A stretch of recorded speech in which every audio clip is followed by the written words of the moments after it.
welcome back to another episode of China Update, where we break down the latest political, economic, and strategic developments surrounding the world's second-largest economy. For viewers who are mainly here for the segment on Peak China, the potential turning point marking the end of China's rapid ascent and the start of a period of relative decline, that's the third major story today, and you can skip ahead to it using the chapter markers below. For the rest of you, there's a lot to unpack, so let's get started. We begin with growing tensions in the South China Sea. In an embarrassing turn of events for Beijing, a Chinese Navy warship collided with a China Coast Guard vessel on Monday while both were chasing a Philippine patrol boat near the disputed Scarborough Shoal. According to Manila, the Philippine Coast Guard released striking footage of the encounter, which occurred as Filipino ships escorted boats delivering aid to local fishermen. A Coast Guard spokesperson accused the Chinese side of carrying out a high-speed, risky maneuver that led to the collision with a larger PLA Navy ship, hull number 164, causing significant damage and reportedly leaving the vessel unfit for service. Earlier in the pursuit, the Philippine vessel came under fire from Chinese water cannons but managed to evade them. While China acknowledged there was a confrontation, it denied any collision had occurred. Beijing's Coast Guard later claimed they had acted within the law to block and expel Philippine ships from waters they consider their own. The Scarborough Shoal, a cluster of reefs and rocks seized by China in 2012, remains one of the South China Sea's most volatile flashpoints. It sits along a key maritime route through which more than 60% of global trade passes. In 2016, the Permanent Court of Arbitration ruled that China's sweeping territorial claims had no legal basis, a ruling Beijing refuses to accept. On Monday, the Philippine president vowed to maintain regular patrols to safeguard the nation's sovereign rights. Manila has repeatedly accused China of aggressive tactics in the area, ranging from ramming vessels to deploying water cannons and even arming Coast Guard crews. In June, Filipino forces reportedly fended off Chinese personnel armed with bladed weapons, resulting in one Philippine soldier losing a thumb. This latest clash coincides with the release of Food Delivery Fresh from the West Philippine Sea, a new documentary directed by Baby Ruth Villarama. Filmed over 60 days in harsh weather, it portrays the daily struggles of Filipino fishermen and soldiers in the contested waters, using food as a central, unifying theme.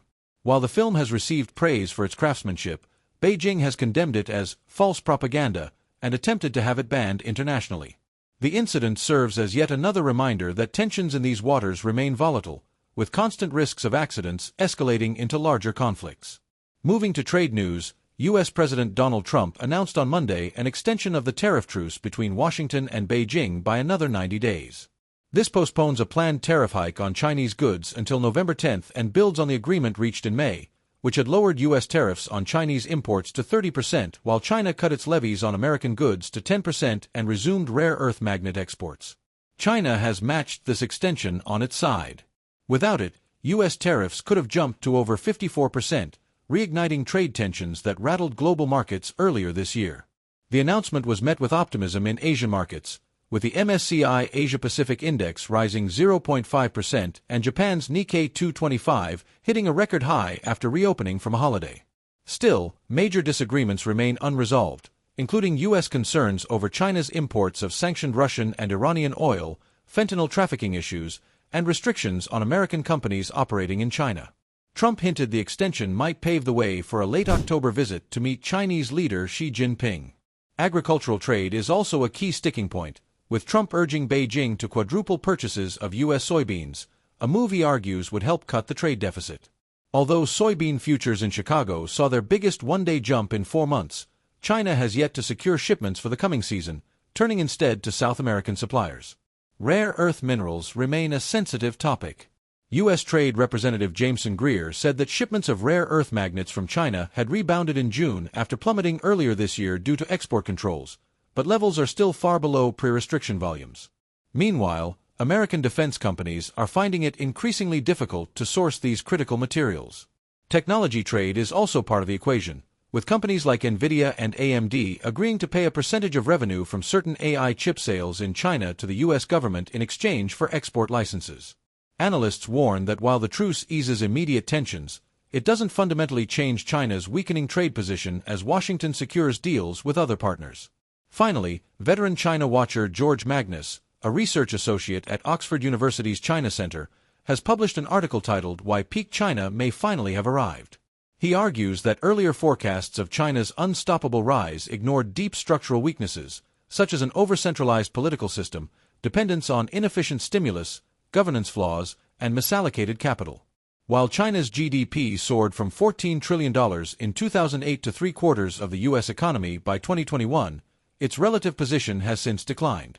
By 2024, China's $18 trillion economy was only about 62% the size of America's, with per capita GDP still just one-fifth of U.S. levels. Its share of global GDP has also slipped from a 2021 peak of 18.5% to around 16.5%, and the country now faces demographic decline, slowing urbanization, and stagnant productivity growth. Magnus notes that many of China's past growth drivers, such as universal education, rapid urban migration, WTO accession, and the housing boom, cannot be repeated. The property sector, once a quarter of GDP, is in structural decline, with fewer first-time buyers and a glut of unfinished housing. Efforts to stimulate private business and technology development have yet to rebuild confidence, which remains low due to political interference and weak demand. Internationally, the era of hyperglobalization is over, with trade flows increasingly shaped by geopolitical blocs.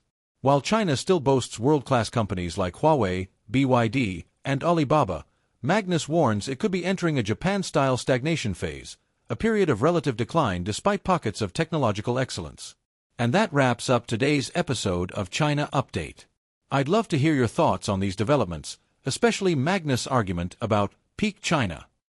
Thanks for watching, and I'll see you in the next episode.